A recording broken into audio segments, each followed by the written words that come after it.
they used to love the high country. Leaving the openness of the lowlands to what he called the haughty rule of the Feynuith-dé, Lanbroc, first chieftain of the Grey clans, summited the bald peaks and settled his folk among the misty standing stones. In the early days, they quarried rock and stacked up strong towers to look over the world.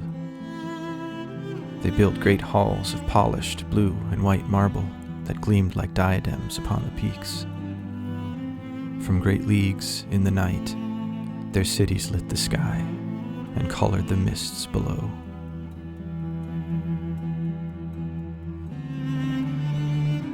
Hair black as night, moon-pale skin, and eyes like ember sparks mark the stone-hard features of the Brócein.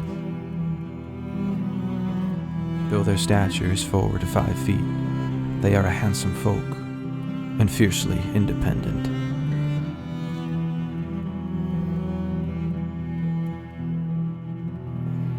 They were the first to taste the wrath of the Dark One when he entered Éorthein to bring the dominion of night. In those first days, Gostwing, the Dread Lord, descended from the fallen circle, walked among the peoples in disguise. He worked his art of deceit, sowing discord, all the while building for himself, in secret, an army of bent ones. These creatures came to be known as the Roog by the Brócein who fought them first. They are called thraul by the Feynuith-dé, and in the broad speech, goblins. They swarmed over the mountains into the lands of the people of Lanbroc. They and other fouler beasts brought forth by the twisted craft of Gostwing. The accounts one may hear today are as diverse as the peoples of Éorthein. Blame, accusations of betrayal are laid on many for the desolation that followed. Whatever the forgotten truth, in the end, the Brócein believed they were abandoned. At the start of the First Great War, the skies were again lit upon the heights, but with destruction and burning. Boralan, son of Lanbroc, resisted for as long as he felt he could, before relinquishing the lands of his father to the overwhelming strength of the enemy. He saw that there was no lasting hope to defeat this new power, so he led his people away. But he did not go to the Feynuith-dé or to any others. The war would come to them in time, but Boralan thought only of the preservation of his own people. They bid farewell to the sunlit lands and disappeared into the dark hollows of the earth. For many long years, the Brócein were thought to have met their end in the grim caverns.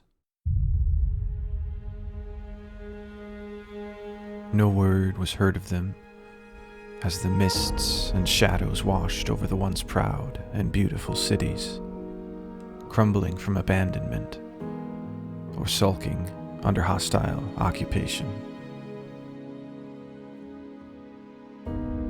But even as the memory of the First War began to fade with the seasons, the people of Lanbroc reappeared out of the haze of the old tales. It was reported that they were not only alive, but thriving beneath the feet of the outer world. Folk told of the clink of hammers and the music of distant laments coming from the earth below. Slowly, but increasingly, Bróceinian travelers emerged from their holes. They came and went, either for trade or for news, but there was no exodus back out of the caves. The Brócein had forged a kingdom that for a long time remained unseen by anyone outside their race. They remain aloof, and because of this it is rumored, among some who dwell beneath the sky, that the deep delvers have succumbed to the darkness and are in league with Gostwing, who had been banished to the Underlands himself. How else could they have survived there in the caverns where the Dark One had also gone? These are the stories told abroad at firesides and tavern tables.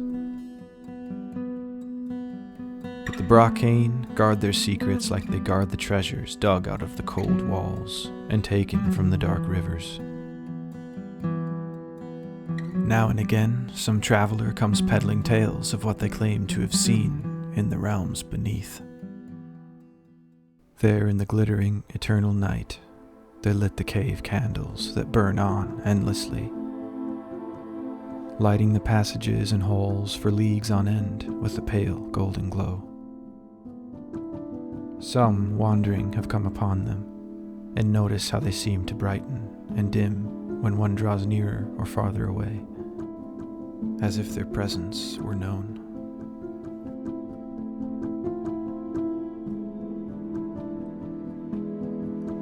And in large caverns, like cathedrals, they have grown trees and grasses, lit by their sun-shard lamps.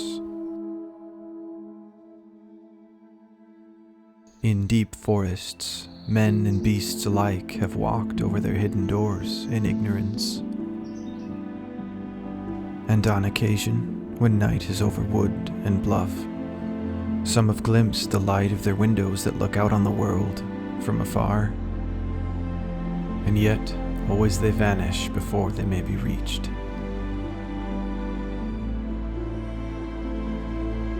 The enduring story of the deep delvers is one of wonder and mystery, of hard memories and old distrust.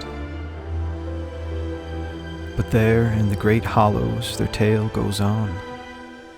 Their children grow, their songs are sung in remembrance. Many sages have spoken that ultimate victory against the enemy will never be achieved without a rekindling of the old alliance. Such a story, however, is yet to be told.